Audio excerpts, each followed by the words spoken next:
Bapak Ibu Saudara yang diberkati Tuhan, firman Tuhan bagi kita Rut pasal 1 ayat 16 dan ayatnya yang ke-17.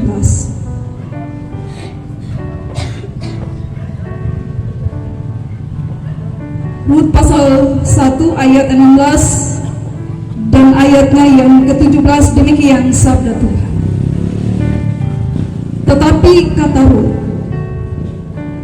janganlah desak aku meninggalkan engkau dan pulang dengan tidak mengikuti engkau. Sebab kemana engkau pergi, ke situ jugalah aku pergi. Dan di mana engkau bermalam, di situ jugalah aku bermalam. Bangsamulah bangsaku, dan Allahmulah Allahku. Di mana engkau mati, aku pun mati di sana, dan di sanalah aku dikuburkan.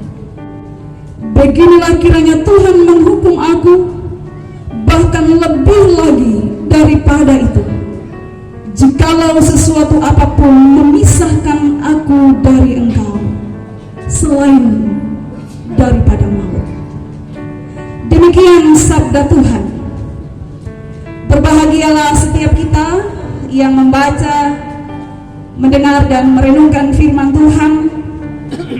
Dan kita akan dikatakan lebih berbahagia dan diberkati jika firman Tuhan yang kita renungkan, kita lakukan dalam kehidupan kita. Shalom. Shalom. Dalam perenungan firman Tuhan, kita dituntun dengan sebuah tema, membangun komitmen di dalam Tuhan. Sekali lagi, membangun komitmen di dalam Tuhan. Bapak Ibu Saudara yang saya kasihi dalam Yesus Kristus, ada kalimat yang saya baca tadi siang. Dia katakan begini, menentukan pilihan itu mudah, atau membuat pilihan itu mudah, tetapi setia dan bertahan pada apa yang dipilih tidaklah mudah. Jatuh cinta juga mudah. Dalam pandangan pertama, seorang laki-laki atau seorang perempuan 1-2 detik sekalipun sudah bisa jatuh cinta. Tetapi membangun cinta tidak mudah. Jatuh cinta tidak semudah jatuh cinta. Hanya butuh waktu yang singkat untuk membuat pilihan. Hanya butuh waktu yang singkat untuk jatuh cinta. Tetapi membutuhkan waktu bertahun-tahun, bahkan seumur hidup untuk setia pada pilihan dan cinta itu. Kalau jatuh cinta yang dibutuhkan adalah rasa, tetapi di dalam membangun cinta yang dibutuhkan adalah komitmen. Bapak Ibu Saudara yang diberkati Tuhan, berbicara tentang komitmen. Komitmen dalam Kamus Besar Bahasa Indonesia itu berarti perjanjian yang terikat tentang suatu hal. Berkaitan dengan komitmen, teks bacaan kita saat ini menjelaskan bagaimana sikap atau bagaimana orang dalam komitmen. Sekali lagi, teks bacaan kita saat ini menjadi komitmen dari seorang perempuan yang bernama Rut. Memang dalam teks bacaan kita saat ini tidak secara gamblang teks membicarakan tentang pernikahan atau perkawinan, tetapi dari teks ini sekali lagi mari kita belajar tentang sebuah komitmen dari seorang perempuan yang bernama Rut. Di ayatnya yang ke-16, di sana dengan jelas dikatakan, tetapi kata Rut,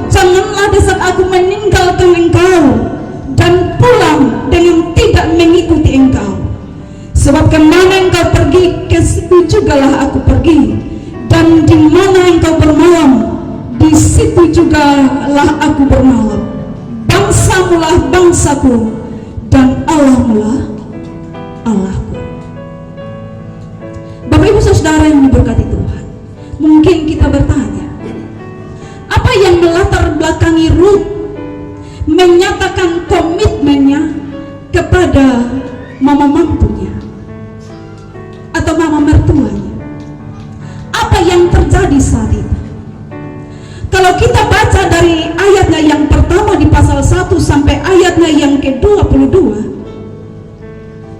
di sana sangat jelas bagaimana kehidupan Naomi sebagai mertuanya dan Elimelek bersama kedua anak laki-lakinya. Mereka pergi dari Yehuda, dari Bethlehem ke tanah Moab, karena di Bethlehem saat itu timbul kelaparan yang sangat dahsyat. Mereka pergi dari tanah kelahiran mereka untuk berdiam diri di Moab. Dan apa yang terjadi? Ketika mereka sampai di Moab, suami dari Naomi ini meninggal. Bapak Ibu, tinggal di tanah orang, berdiam diri di tanah orang, lalu ditinggalkan oleh suami, bukanlah perkara yang mudah bagi Naomi. Apalagi masih ada kedua anak laki-laki yang harus ia besarkan.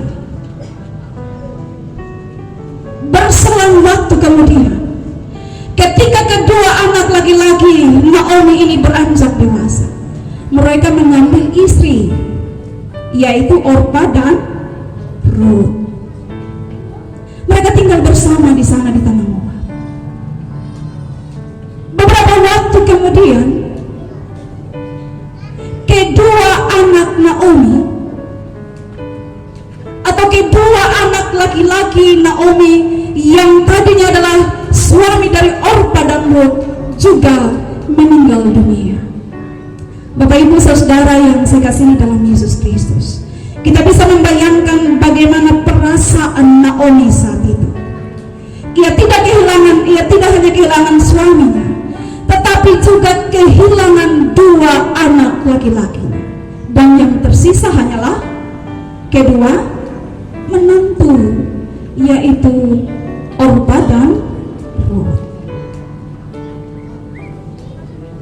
Dalam kebersamaan mereka bukanlah perkara yang mudah, baik bagi Naomi bahkan juga bagi Orpa dan Ruth. Ada banyak penderitaan, ada banyak tantangan yang mereka harus lewati bersama, hingga pada akhirnya Naomi yang adalah mertua dari Orpa dan Ruth meminta Orpa dan Ruth untuk kembali ke keluarga mereka. Pulang saja ke orang tua kalian, pulang saja ke bangsa kalian, ke Allah kalian, kalau kita sederhanakan bahasa Alkitab. Dan bahkan dia mendoakan sekiranya Tuhan menyertai dan memberkati mereka. Awalnya Orpa dan Ruth merasa keberatan, mereka menangis, mereka tidak mau meninggalkan mertua mereka. Tetapi Naomi terus mendesak, pulanglah, kembalilah ke orang tua kalian. Orpa memilih untuk pulang, tetapi Ruth memilih untuk tinggal. Jangan desak aku untuk pulang. Bangsamu adalah bangsaku, Allahmu adalah Allahku. Ini menjadi komitmen, dan komitmen dari Ruth tidak hanya lewat ucapannya saja, tetapi juga melalui tindakannya. Bagaimana ia bertahan bersama dengan mertuanya atau mama mantunya dalam keadaan suka dan duka, teristimewa dalam berbagai tantangan dan penderitaan yang mereka alami. Di ayatnya yang ke-17 dikatakan, di mana engkau mati, aku pun mati di sana, dan di sanalah aku dikuburkan.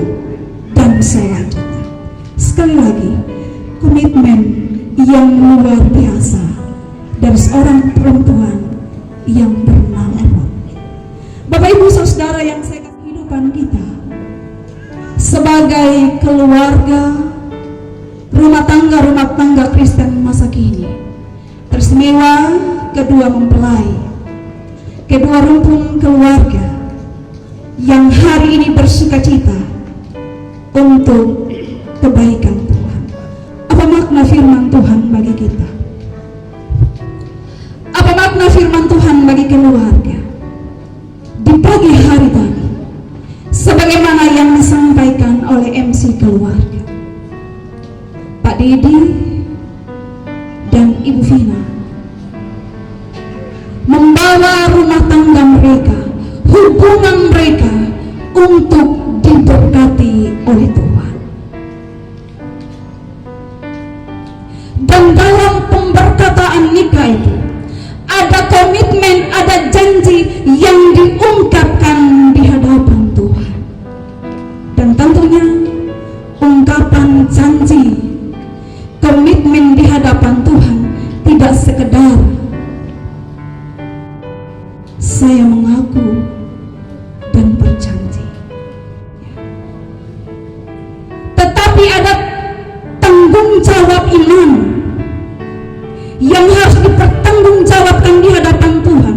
Komitmen dan janji yang diikrarkan di hadapan Tuhan tidak hanya lewat kata-kata atau ucapan, tetapi bagaimana dibuktikan dalam tindakan nyata. Bapak Ibu Saudara yang diberkati Tuhan, perjalanan kehidupan rumah tangga atau keluarga untuk Bapak Ibu yang sudah berkeluarga, termasuk saya percaya kita merasakan bagaimana pahitnya, manisnya menjalani kehidupan keluarga. Ada kalanya kita tertawa bersama dalam keluarga, ada kalanya kita bahagia bersuka cita bersama, tetapi ada kalanya juga kita meratap bersama, bergumul bersama untuk segala tantangan, segala masalah, berbagai kesulitan yang kita alami. Dan di tengah tantangan yang ada, di tengah berbagai bentuk penderitaan yang ada, bagaimana kita bersikap? Dapatkah kita sebagai suami, saya tidak menyangka kalau saya punya rumah tangga seperti ini. Baru ku sadari ternyata sebenarnya saya punya istri ini bukan yang terbaik. Ada yang begitu Bapak Ibu? Tidak ada ya. Bagaimana kita bersikap? Atau apa yang harus kita lakukan ketika kita ada dalam berbagai tantangan dalam kehidupan keluarga? Firman Tuhan yang kita renungkan saat ini meneguhkan kita bagaimana kita belajar dari seorang perempuan bernama Ruth. Jadi ketika kita ada dalam pergumulan, ketika kita ada dalam tantangan atau berbagai bentuk penderitaan, kesulitan lainnya, kita sebagai istri, ya ada lagu yang populer di zaman dulu, dia bilang begini, pulangkan saja aku pada ibuku atau ayahku. Kira-kira seperti itu dia lirik, minta maaf kalau sama suara kurang bagus. Bapak Ibu, kalau kita ada dalam berbagai kesulitan, apalagi dalam pertengkaran dalam keluarga, menyanyikan lagu itu bukanlah pilihan yang tepat ya. Pulangkan saja aku pada ayah atau ibu atau ayah. Lagu itu bisa dinyanyikan kalau belum berkeluarga. Pak Vikaris beberapa waktu yang lalu dia bilang gini, karena dia dengar saya dengan saya punya suami bercerita tentang keluarga. Hei, kayak sulit sekali berumah tangga ya. Biar saya jadi romo saja. Tidak ada persoalan, tidak ada tantangan yang tidak dapat kita selesaikan ketika kita melibatkan Tuhan. Amin. Amin Pak Vikaris. Amin, amin bila, amin bila. Jadi ketika kita ada dalam tantangan, jangan juga suami menyanyi lagu ini. Pergilah kasih, kejarlah keinginanmu, selagi masih ada waktu. Jangan hiraukan diriku. Bapak Ibu, kalau kita ada dalam persoalan, baru bertengkar, kepala sudah pusing, lalu menyanyi lagu itu, apakah menyelesaikan masalah? Tambah pusing. Tambah pusing, bahkan pertengkaran makin besar. Lantas apa yang harus kita lakukan ketika kita ada dalam persoalan? Karena tidak mudah, tetapi bukan juga hal yang menakutkan bagi saya punya rekan yang belum berkeluarga. Melibatkan Tuhan dan berkomitmen pada janji yang diikrarkan di hadapan Tuhan menjadi pilihan yang tepat. Mengaku dan berjanji. Tadi pagi Pak Didi dan Ibu Vina dengan jelas menyatakan komitmen itu di hadapan Tuhan. Bahkan di pagi tadi Pak Didi dan Ibu Vina dengan jelas juga menyatakan ketika mengangkat cincin ini ku bagaikan di jari manismu sebagai tanda cinta kasihku kepadamu. Ini menjadi ungkapan atau pengakuan cinta. Dan lebih daripada itu, lebih dari pengakuan cinta dan perasaan itu, sekali lagi ada komitmen yang harus dijaga. Sebagaimana Rut, dia katakan, bangsamu adalah bangsaku, Allahmu adalah Allahku. Dan ini juga menjadi ungkapan Pak Didi dan Ibu Vina, keluargamu adalah keluargaku, keluargaku adalah keluarga. Sehingga di dalam menjalani kehidupan keluarga, Tuhan yang telah mempertemukan Pak Didi dan Ibu Vina bersanding indah di pelaminan.